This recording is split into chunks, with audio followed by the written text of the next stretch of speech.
एकदन्ताय विद्महे वक्रतुण्डाय धीमहि तन्नो दन्ति प्रचोदयात्। ॐ ऐं హ్రీం శ్రీం శ్రీమాత్రే నమః. నీటి మీద బుడగలాంటి మన మానవ జీవితానికి ఋషులు, పురాణాలు మనకి చక్కటి పరిహారాలు, మార్గాలు సూచించారు. ఈ కలియుగంలో నామస్మరణతోనే మనం ఇంత పుణ్యం చేసినా ఇత్యోదకంగా ఫలితం ఉంటుంది. అయితే ఈ కలియుగంలో మనము చండీ ఆరాధన, వారాహి అమ్మవారు ఆరాధన, హోమములు చేయటం మనము మన వంతు బాధ్యతగా మనము గుప్త నవరాత్రుల్లో చేయటం మహావిశేషం.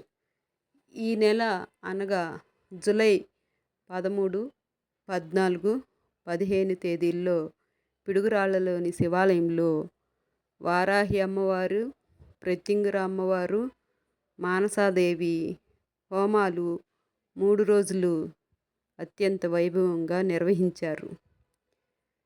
శివాలయం ప్రెసిడెంటు చింతా శ్రీనివాసరావు గారు, సువర్చల గారి దంపతులు ఈ హోమాన్ని అత్యంత భక్తి శ్రద్ధలతో నిర్వహించారు.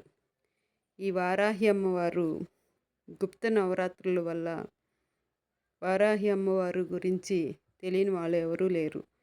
వారాహిదేవి హిందూ మత నమ్మకాల ప్రకారము అమ్మవారి శక్తి రూపాల్లో ఒకటి. ఈమె సప్తమాతృకుల్లో ఒక ఆమెగా, దశ మహావిద్యల్లో ఒక ఆమెగా కొలుస్తారు. ఈ వారాహి అమ్మవారు వరాహముఖం కలిగి ఉంటుంది. ఈమె లక్ష్మీదేవి స్వరూపంగా కూడా కొందరు కొలుస్తారు. లక్ష్మీదేవి రూపం కొలిచేటప్పుడు ఈమెను మనిషి రూపంలో పూజిస్తారు. ఈమెను ఆరాధిస్తే జీవితంలో ఎదురయ్యే అడ్డంకులన్నీ తొలగిపోతాయి, శత్రుభయం ఉండదు, అపార జ్ఞానము సిద్ధిస్తుంది, కుండలిని శక్తి జాగృతమవుతుందని చెప్తారు. వారాహిదేవి పేరు ఉన్న మూలమంత్రాలను, అష్టోత్తరాలను పఠిస్తే సకల జయాలు సిద్ధిస్తాయన్నది భక్తుల నమ్మకము.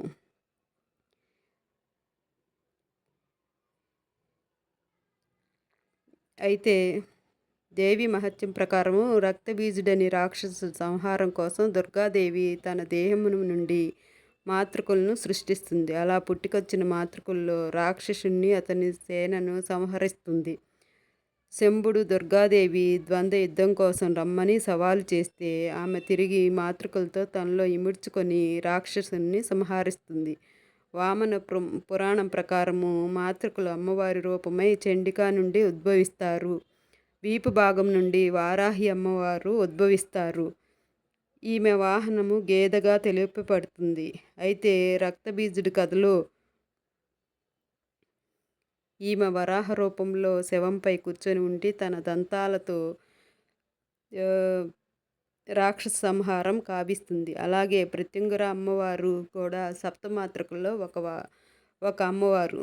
ఈ అమ్మవారిని పూజించటం వల్ల మనకి ప్రత్యంగిరాదేవి కాలాన్ని శాసించే అమ్మవారు. ఈ అమ్మవారు దుష్టశక్తులను, శత్రువుల బాధల నుంచి రక్షించే సర్వార్థ సాధక ప్రత్యంగిర కవచము.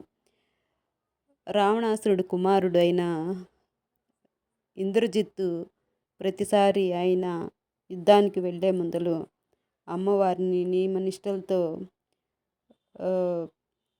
అమ్మవారిని హోమం చేసుకునేవాళ్ళు. ప్రత్యంగిరాదేవి హోమంలో ఎండుమిరపకాయలు, ఉప్పు, సొంటి, మిరియాలు వంటి కారపు వస్తువులతో హోమాన్ని నిర్వహిస్తారు. అయితే ఈ ప్రత్యంగిరాదేవి దేవాలయాలు కుంభకోణంలో ఉన్నది. అలాగే హైదరాబాద్లో, మలేషియాలో కూడా అమ్మవారు ఉన్నారు.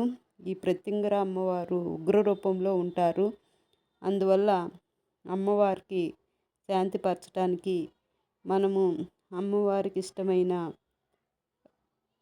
వస్తువులతో హోమం చేస్తాము. అయితే ప్రత్యంగిర అమ్మవారు నరసింహ రూపంలో, ఉగ్ర రూపంలో ఉంటారు. అయితే శత్రువుల్ని తిప్పికొట్టే మహాన్వితమైన అమ్మవారు. మరియు ఈ అమ్మవారిని పూజించటం వల్ల మనకి శత్రునాశనము అవుతుంది. మానసాదేవి ఈ శివుని యొక్క కుమార్తె. అంటే మానసాదేవి సర్పాలకు అధిదేవత, సర్పలోకానికి అధిదేవత మానసాదేవి. మనకి తెలిసి తెలియక సర్పదోషాలు ఉన్నట్లయితే ఈ మానసాదేవి హోమం వల్ల మనకి ఆ సర్పదోషాలు, కాలసర్పదోషాలు మొదలైనవి నివారించబడతాయి. ఈ మానసాదేవి హోమంలో మనము తెల్ల నువ్వులు అవీసులుగా వాడతాము. అయితే ఈ మానసాదేవి అమ్మవారు కూడా సప్తమాతృకల్లో ఒకళ్ళు. ఈ విధంగా